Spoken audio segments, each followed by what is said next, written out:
Hi friends, ಇದು ಬುಧವಾರದ vlog. ನಾವಿವತ್ತು ಕೊಲ್ಲಾಪುರ ಮಹಾಲಕ್ಷ್ಮಿ ಗುಡಿಗೆ ಹೊಂಟೀವಿ. ನಾನು ಮನೆಯಲ್ಲೇ ನಾಷ್ಟ ಮಾಡಿರಲಿಲ್ಲ, ಹೀಗಾಗಿ ಹೋಟೆಲ್ದಲ್ಲೇ ನಾಷ್ಟ ಮಾಡಿದ್ವಿ. ನಾನು ಶಿರಾ ಅಷ್ಟೇ ತೊಗೊಂಡಿದ್ದೆ. ನನ್ನ ಹಸ್ಬೆಂಡು ಮಗಳು ಶಿರಾ ಉಪ್ಪಿಟ್ಟು ತೊಗೊಂಡ್ರು.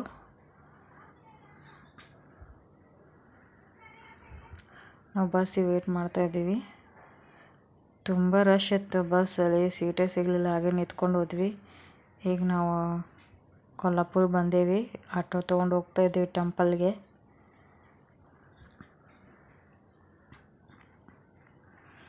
ನಾವು ಬಂದ್ವಿ ಕೊಲ್ಲಾಪುರ ಮಹಾಲಕ್ಷ್ಮಿ ಟೆಂಪಲ್ಗೆ.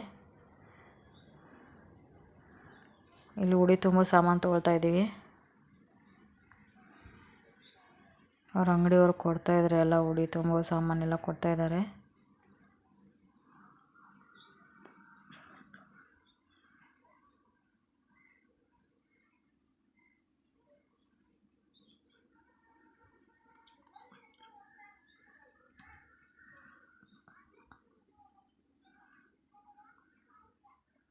ಈಗ ಒಂದು ಮಾಲೆ ತೊಗೊಂಡಿವಿ.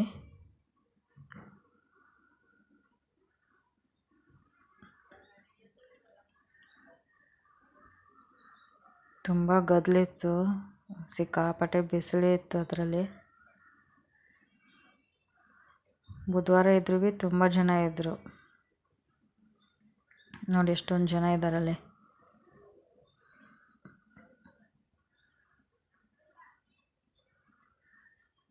ತುಂಬ ದೂರ ಇತ್ತು ನಮ್ಮ ಲೈನ್.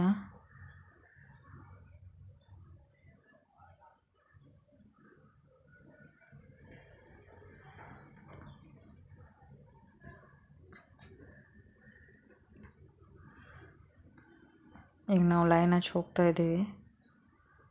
ಬೆಳಗ್ಗೆ 12 ಗಂಟೆಗೆ ನಾವು ನಿಂತಿದ್ವಿ. 2 ಗಂಟೆಗೆ ನಮ್ಮ ದರ್ಶನ ಆಯಿತು ದೇವ್ರದ್ದು.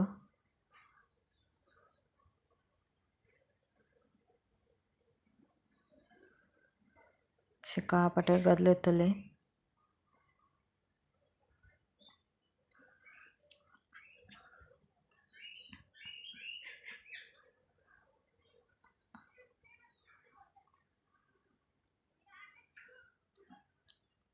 ನಾವು ದೇವ್ರ ದರ್ಶನ ಮುಗಿಸ್ಕೊಂಡು ಬಂದ್ವಿ. ಮೊಬೈಲ್ ಅಲಾವ್ ಇದ್ದಿರಲಿಲ್ಲ ಅಲ್ಲಿ. ಇದು ಹೊರಗಡೆ ದೇವಸ್ಥಾನದೊಳಗಡೆ ಅಂಗಡಿಗಳಿವೆ. ನಾವೇನೂ ತೊಗೊಳಿಲ್ಲ, ಆದರೆ ಹಾಗೆ ನೋಡಿದ್ವಿ ಅಷ್ಟೇ.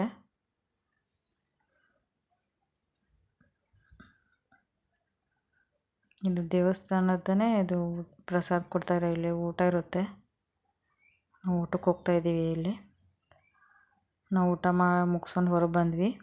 ನಮಗೆ ಒಂದು ಮಂಟಪ ಬೇಕಾಗಿತ್ತು ಪೂಜೆ ದೇವ್ರು ಇಡೋಕ್ಕೆ. ನಮ್ಮ ಮನೆಯಲ್ಲಿ ದೇವ್ರ ರೂಮ್ ಇಲ್ಲ, ದೇವ್ರ ಜಗಲಿನೂ ಇಲ್ಲ ಇಲ್ಲಿ. ಹೀಗಾಗಿ ಮಂಟಪ ತೊಗೋಬೇಕು. ದೇವಸ್ಥಾನಕ್ಕೆ ಹೋಗಿದ್ವಲ್ಲ, ಮಂಟಪ ತೊಗೋಬೇಕಂತ ಅಲ್ಲೇ ಹೋದ್ವಿ. ಇಲ್ಲಿ ಒಂದು ಅಂಗಡಿ ಬಂದ್ವಿ. ಇಲ್ಲೆಲ್ಲ ಆಲ್ರೆಡಿ ಮಾಡಿಟ್ಟಿದ್ರು, ಆದರೆ ತುಂಬ ರೇಟ್ ಇತ್ತು, ಜಾಸ್ತಿ ಇತ್ತು. 12,000, 15,000, 20,000 ಈ ರೀತಿ ಅಂತ ಇದ್ರು ಅವರು. ಸಿಕ್ಕಾಪಟ್ಟೆ ರೇಟ್ ಹೇಳ್ತಾಯಿದ್ರು.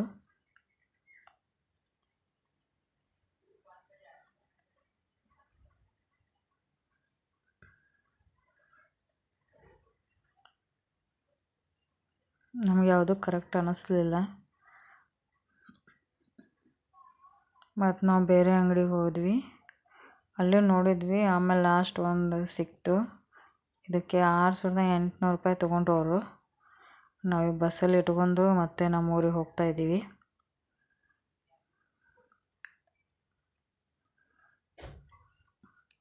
ಈಗ ಮನೆಗೆ ಬಂದ್ವಿ. ನಾವು ಬಂದ ಕೂಡಲೇ ಹೆಸರು ಕಾಳು ಕುದಿಸೋದು, ಹೆಸರು ಕಾಳು ಸಾರು ಮಾಡಿದೆ, ಅನ್ನ ಮಾಡಿದೆ.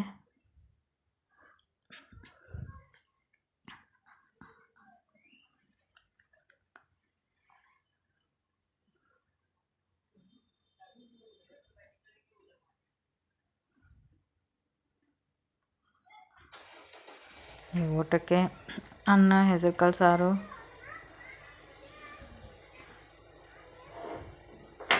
ಮ್ಯಾಂಗೋ ಉಪ್ಪಿನಕಾಯಿ ತರಿಸಿದ್ದೆ ನಾನು ಅಂಗಡಿಯಲ್ಲಿ. ಅದನ್ನೇ ಹಾಕ್ಕೊಂಡು ಊಟ ಮಾಡಿದ್ವಿ. ವಿಡಿಯೋ ಇಷ್ಟವಾದರೆ ಪ್ಲೀಸ್ ಲೈಕ್ ಮಾಡಿ, ಸಬ್ಸ್ಕ್ರೈಬ್ ಮಾಡ್ಕೊಳ್ಳಿ.